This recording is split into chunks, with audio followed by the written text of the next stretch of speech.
All right. Good morning, everybody. Julius Gilger here with FFL Republic. Today is our first ever level up call. Today is our day one, 2021 level up call for FFL Republic, FFL Guardian, FFL Vertical. This is going to be a call that's bigger than just our agency. The other thing that we're doing is for folks here that are live with us in Arizona, you're welcome to join us. We're going to be hosting this call every single week. And the purpose of this call is going to be really to sales some or share some sales tips and training tools and things that can help you in the business, things that can help you go out there, make money, and really help families and change your business. And so like we do with every call, it's all about the numbers first. So we're going to start by reading the numbers and kind of going over who went to work and who really helped a bunch of families. So we're going to share the numbers for the month of December. So December 2020, Family First Life, we had 58 agents write business for a total of $410,786,000 in team volume. So great job to all of you guys. We're going to recognize the top 10 agents. We have number 10, Sean B here in the office with us at 13,419. Aline Mogg with 13,590, Jasmine Meza with 14,179, Josh Mastis 16,519, Joe Guillermo 18,885, and then the top five all did over $20,000. So John McConnell 24,572, Erica Haynes 34,939, also hit senior sales manager. Myself, 35,907, Nate Fudala, 36,151, and rounding out the top 10, number one, we call him 60K Clay Sweet with 39,076 in the month of December. So great job to all you guys. The one thing I want to really talk about real quick here is, and point out, is if you guys look at the top people on this list, there's one thing in common. Number one, obviously they're all top producers, but number two, they all have a team. They all have an agency. Why? Because if you're a top producer, people want to know, let me rephrase that. People want to work with you because you can help them become a top producer. If you're not a top producer, but you plan on building an agency, you have to understand that you're going to have a tough time having people follow you. You're going to have a tough time attracting people, because why would they follow you if you're not a top producer? What value do you have to someone if you can't share with them how to overcome an objection, how to get better in the home, how to get better on the phones? You don't. And so the one thing I want to make sure that I emphasize for everybody that's on the call today is the reason you want to be a top producer is not only to put money in your pocket, but if your goal is to build a big business, you can actually lead people, inspire people, motivate, and coach people to do better at their job so they can help more families make more money for themselves.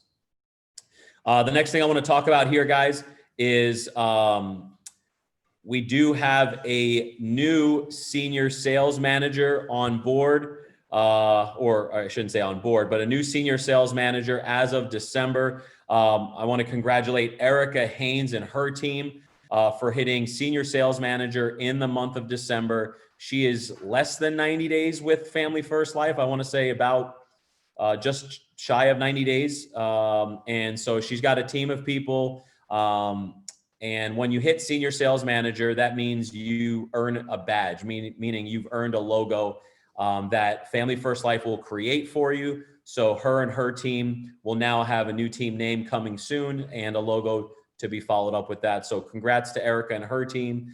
And she continues to go out, inspire, help a lot of families, and really make a difference. The next thing, this is big, guys. The next thing is really the biggest thing that's going to happen this year. And if you guys don't know, or you haven't heard, maybe this is your first time on the call, we're talking about annual convention, right? Why is everyone talking about annual convention? Why is Grady, Jordan, myself, every call that you're on about annual convention, every other post? Guys, it's pretty simple. This is the biggest event of the year. We have 24 days left, and space is limited in just about every location at this point. Seats are filling up quick, okay?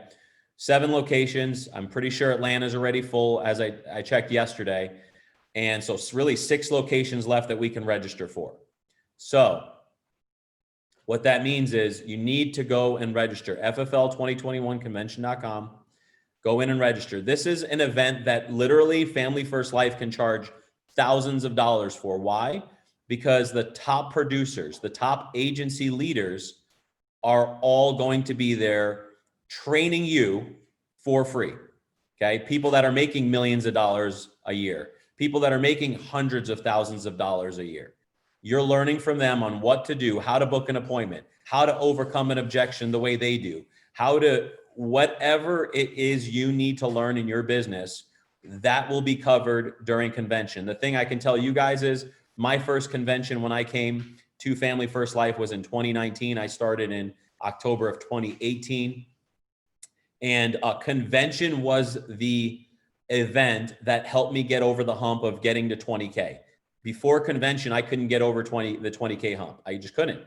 And I sat back and I realized a lot of things that I didn't know or understand prior to what my lead investment should look like, what my run days should be. Just a lot of these things that I just didn't really have down, that hearing it from other people, hearing it from just multiple top producers helped me really sink in what I needed to do different in my business to push me forward. So whether it's today's your day one, maybe you've been here for a year or two and you haven't reached the goals you want, or maybe you're just getting started and you're looking to hit a new level. Doesn't matter where you are in this business. This is the one event of the year you cannot miss.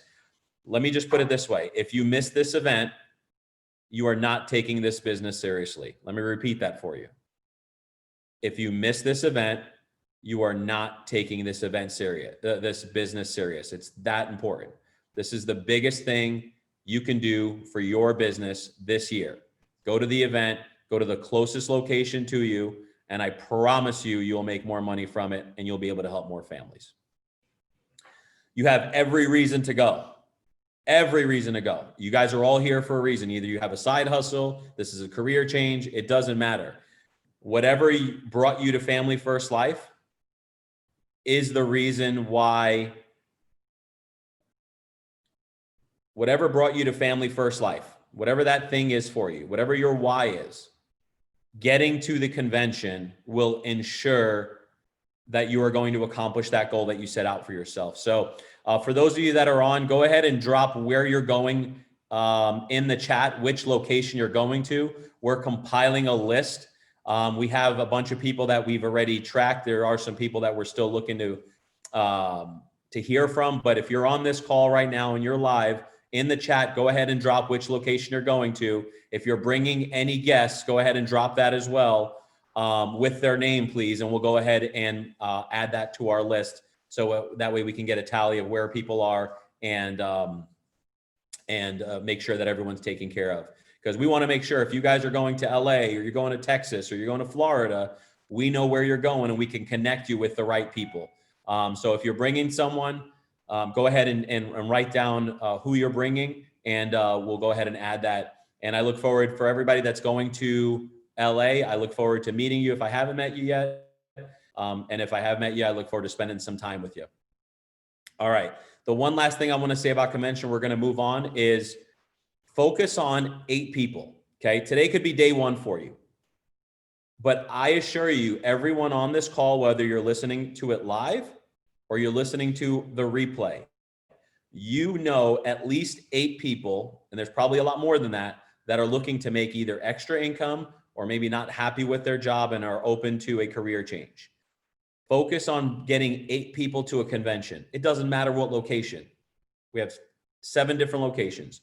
But if you focused on bringing 8 people to an event that's for free, that multiple $100,000 earners and multimillionaires will train people on your team for free, think about what that's going to do for your business. It's going to explode your business. So I challenge you all to focus on bringing at least 8 people to the event, and it will help you change your business.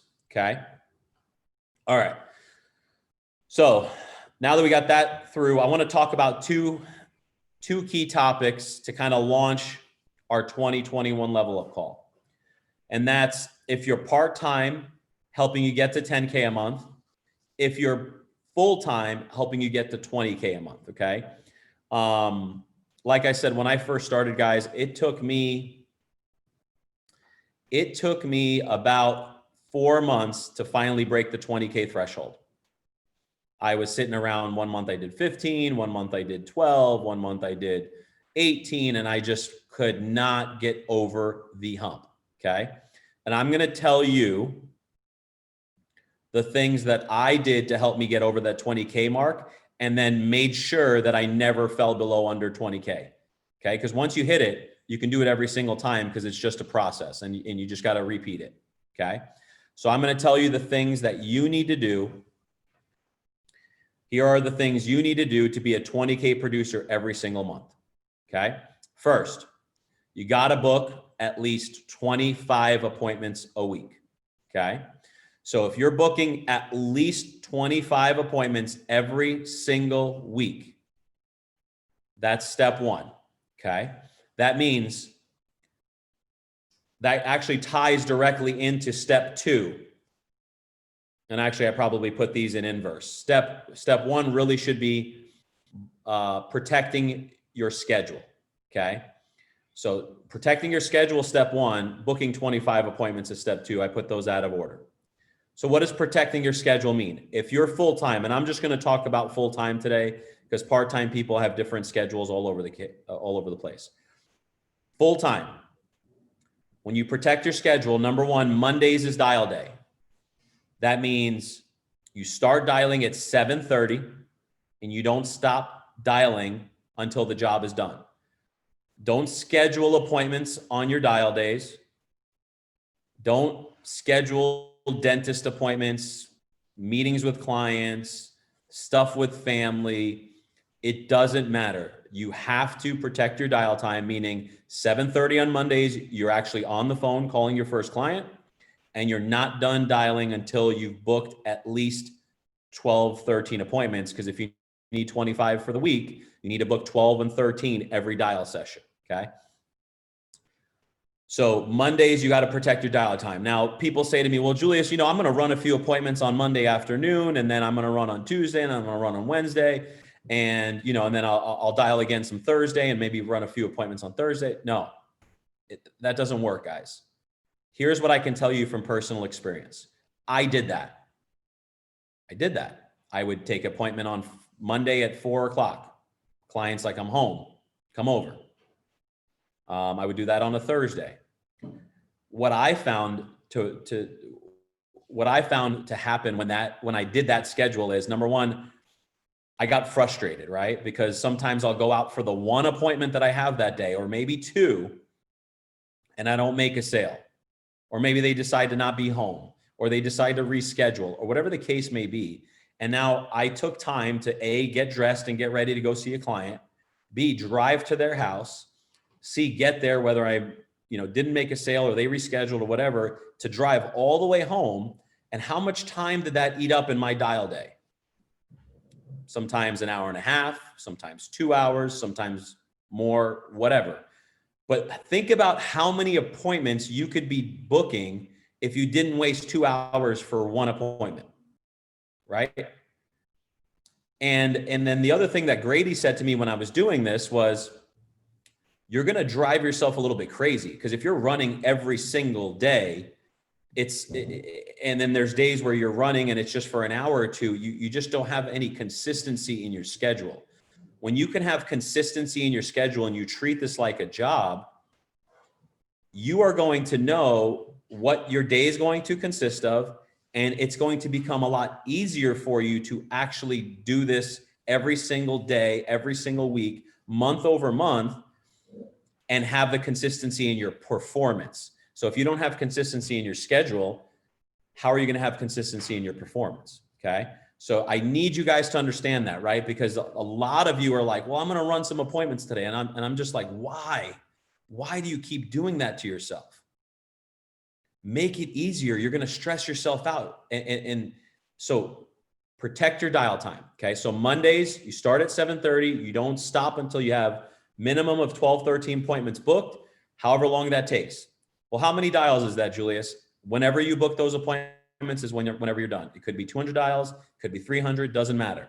Then what that's going to do for you is you're going to see 6 or 7 people on Tuesday, 6 or 7 people on Wednesday. And then you're going to come back on Thursday and you're going to dial again, starting at 7:30 till the job is done, book another 12 to 13 appointments. And then you're going to go sit with those people on Friday and sit with those people on Saturday. And then take Sunday off. You need a mental break, right? That's what I did. Sundays is my mental break. I might do some stuff administratively, but I'm not running appointments. I'm not booking appointments. I am getting mental clarity. Now, if I am not able to book enough appointments or I want to work ahead, that's when I'm going to dial on a Sunday, maybe book 4 or 5 appointments to make my Monday shorter if I know I have something to do. But that's what your schedule should look like every single week. You want to hit 20K, 30K, 40K, that is what you do. Okay. So it starts with your schedule. You have to have consistency. Number 2, you book 25 appointments. Okay. The next thing to get to 20K, you got to get good at what you're not good at. You know what you're not good at. You might not be good on the phones, or you might be good at reading a script, but you're not good at overcoming objections. That was me. I sucked at overcoming objections. Like, I was the worst. I tried to sell them on why they need to see me. And I realized that's the wrong approach. Right? So you got to get good at what you're not good at. So for some of you, it might be booking appointments. For some of you, it might be overcoming objections. For some of you, it could be rebuttals in the house after you've done your pitch. For some of you, it could be having control in the home. But what I would challenge you guys to do is take an inventory of what you're not good at. What do you struggle with? When do you cringe when someone says something and you're just not prepared? So for me, like I said, it was overcoming objections on the phone, right? And so what I heard a training one time, and the training said, clients are only going to give you 4 or 5 different objections at any given point in time, right? I'm not interested. I already took care of this. I don't have time. I didn't fill this out, whatever the case may be. But the cool thing about it is they're not practicing what they're going to say to you when you call, where on the flip side, we can actually practice getting better at what we respond to them about. So think about that. We can actually practice what our response is while they're not practicing what they're going to tell us. So we know the 4 or 5 things they're going to tell us.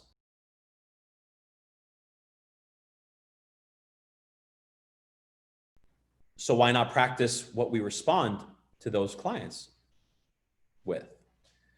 And so when I realized that, I'm like, okay, so what does that mean? Well, I just need to make sure that I know what my rebuttals are and I get good at it and I'm fluid. So what did I do? I printed off my rebuttal sheet and I also practiced them even without a client. I would read them out loud. I would say them to myself so that way it becomes fluid and second nature. Now, all of a sudden, I was able to overturn those rebuttals or those objections on booking an appointment into appointments.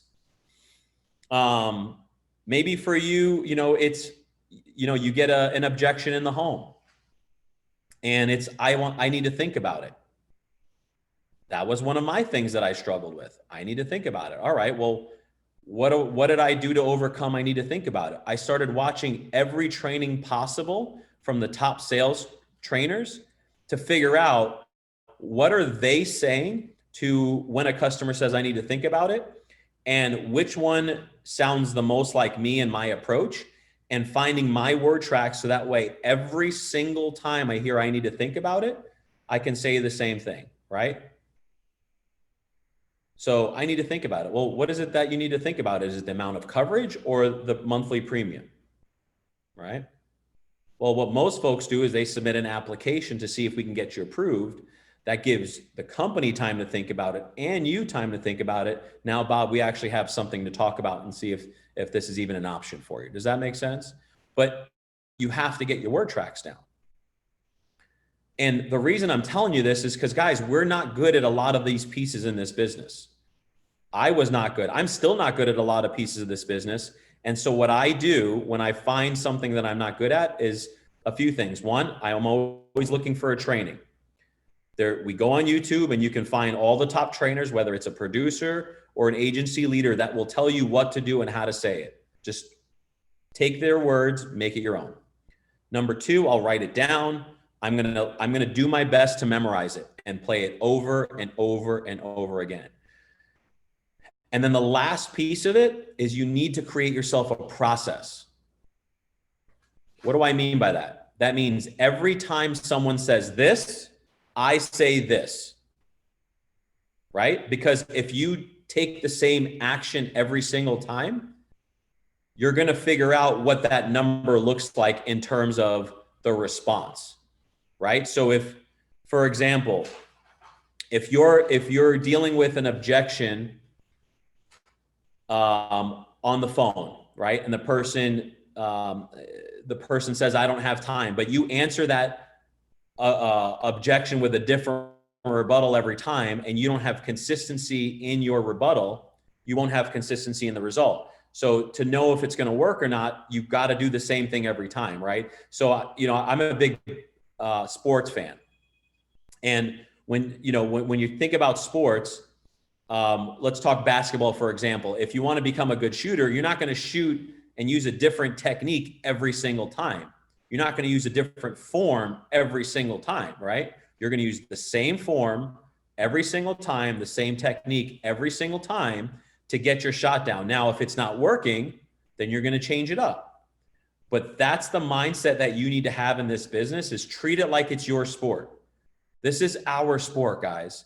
So figure out what you're not good at, find the answer to get good at what you need to do, and do the same thing every time. And you will start to see a difference in your business that same day. I promise you. Work on them repeatedly.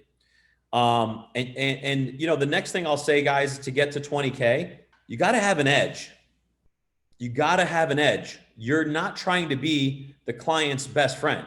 In fact, you don't want to be the client's friend at all. And so if you're creating friendships in your appointments, more than likely you're not selling a bunch, right? I want to be their insurance guy before I want to be their friend, right? And in fact, I don't really want to be their friend. I want to be friendly, but I don't want to be their friend, right? I want to be their insurance guy. They need something. They know they can come to me. I'm a professional. I'm going to help them. And that's what you want them. That's how you want people to look at you. Okay. So have an edge. If they say something stupid, address it. Right? Like, don't just let it go by the wayside. Like, man, like, they really didn't see the value. Well, why didn't they? Did you not say what you needed to say to make sure they understood?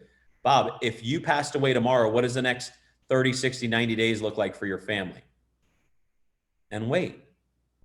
Oh, I don't need this. Oh, really? What's your alternative plan? You have no insurance. If you die tomorrow, what's Mary going to do? And you wait. But if you don't say those things with conviction and passion and really help them understand that it's not about us, it's about them, they're not going to know you care. And how do you care? You say things that really matter. You ask the tough questions. You say the stuff that the first time you say it, it sounds uncomfortable, right? Like the first time I said, hey, if you died tomorrow, what's the next 30, 60, 90 days going to look like for Mary? That was uncomfortable for me at first. But that's because I was putting myself before my client.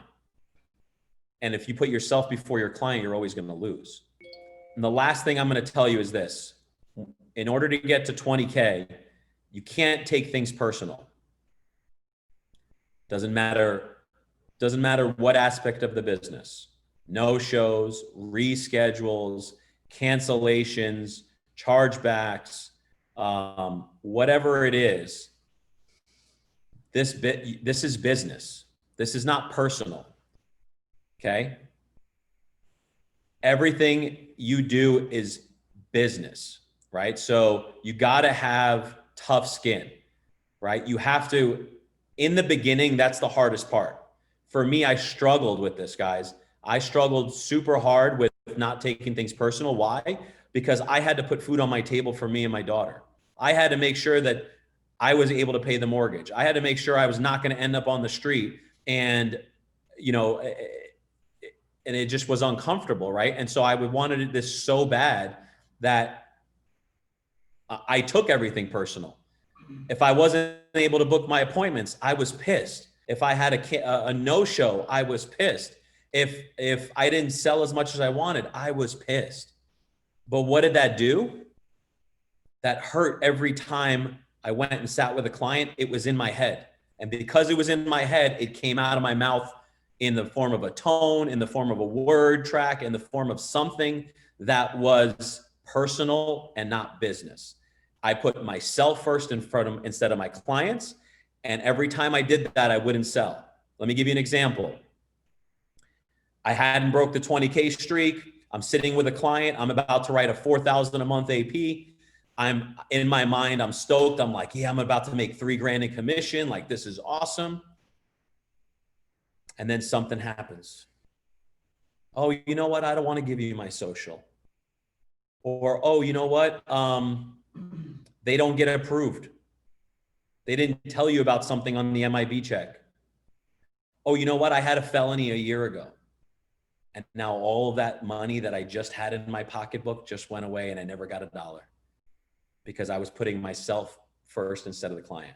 So you cannot put yourself in front of the client. It's always serve your people, be there for them, put them first. You're there to help them, right? And by you serving people, you're going to be compensated immensely, okay? But those are the steps you need to take to get to 20K. Obviously, you have to book appointments, like we talked about. You got to do the in-home. Don't focus on being a product expert in the beginning. I bet if we got Erica on here and you asked her how much of the products she knew when she went out and wrote, you know, what she wrote over the last 60 days, she probably knew very little, right? Why? Because she just followed the system. She focused on her appointments. She focused on saying the right stuff in the home. And then she called her manager every single time she would call Clay Suite.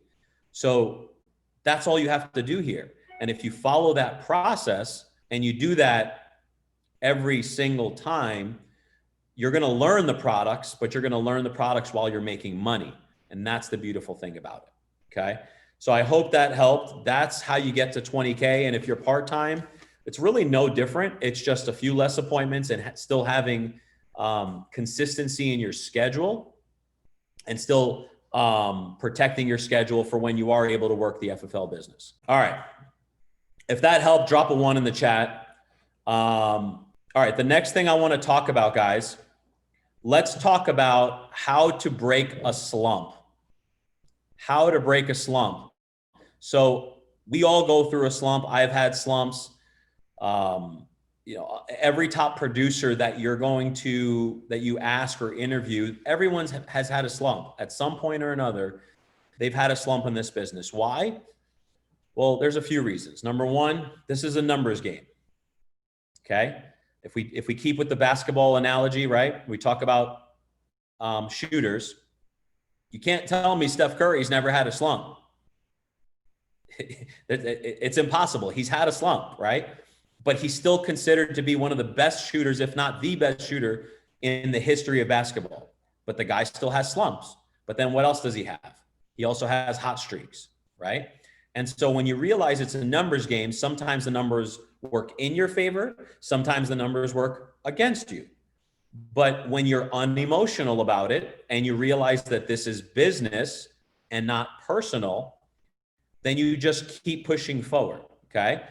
So when you're in a slump, what do? Number one, you got to make sure you're listening to training. Why? Because you got to protect this. You got to protect your brain. You got to protect what's going in and what your brain is thinking. Because the first thing that people tend to do when they're in a slump is, man, I suck. Man, I don't know what I'm doing wrong. Man, this is happening. Whatever the case may be, right? But if your mindset starts going in a negative pattern, you're going to go into a deeper spiral of the slump that now you're impacting rather than the numbers. So you have to listen to training to, number one, keep your mindset positive, but number two, allow you to really focus on the basics, right? So first is listening to training, and then second is get back to the basics, right? So if some things aren't working, maybe you're not able to, get people over some of their objections, whether it's I need to think about it, whether it's, I just need some time, whatever the case may be, or maybe you're losing it in the home, whatever. Get back to the basics. Go back and watch a training from a top producer. What are they doing in the home? What are they doing on the phone? Whatever it is, but watch trainings, because I can't tell you guys, I went through multiple slumps in this business. And that was me. I would beat myself up. One of the things I used to be really bad at was really beating myself up and like, man, I suck. Like, what's going on? I can't do this. I think I lost my mojo, and like, I've fallen off. Maybe I need to quit, right? Like all those things started to seep into my head. And what did I do? I would listen to training, right? I would watch trainings, and then I would go back to my notes. I would go back to things that worked in the past and just keep it super simple, but then also focus on my client and making sure that I'm there and I'm really present and hearing my client and making sure that I'm giving them a good solution. Okay. Because when you do that, guys, the numbers are going to start to swing back in your favor. Okay. The numbers will swing back in your favor. You stick to doing what's worked for you. You stick to being consistent. You listen to trainings. And then the third thing I would say is reach up to your manager. Okay.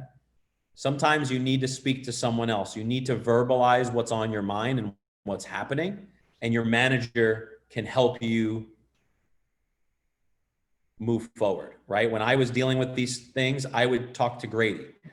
And I would call Grady and I tell him what I'm dealing with. And he never wanted to hear anything negative, right? I mean, that's just the reality. But I needed someone I could talk to, because it was building and building and building. And then it just created more tension and animosity within myself that I couldn't release.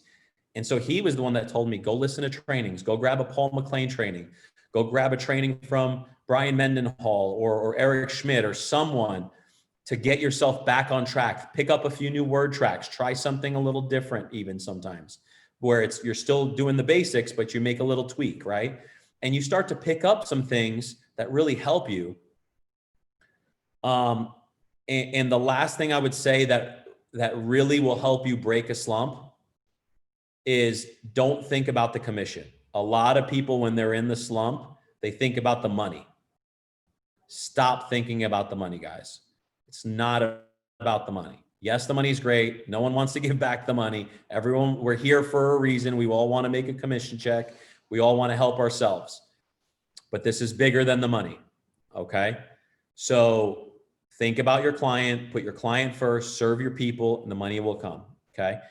Guys, this is our first level up call. Thank you guys for attending. Thank you guys for watching. I hope this helped you guys. Let's go out there. Let's set a record in January. I'm going to be at the LA event in convention. I look forward to meeting everyone and seeing everyone that's going to be at the LA convention. And guys, register for convention, ffl2021.com. We only have 24 days left. So just over 3 weeks left to get there. And then that is going to blast us forward for the rest of the year. We're going to have at least 100 people from our agency at these events, if not more, and watch what it's going to do. We are building a $2 million a month agency this year that you are going to be a part of. $2 million per month by the end of the year that you will be a part of. Mark my words, it's going to happen. I look forward to seeing you guys at the top. Bye for now. Talk to you later.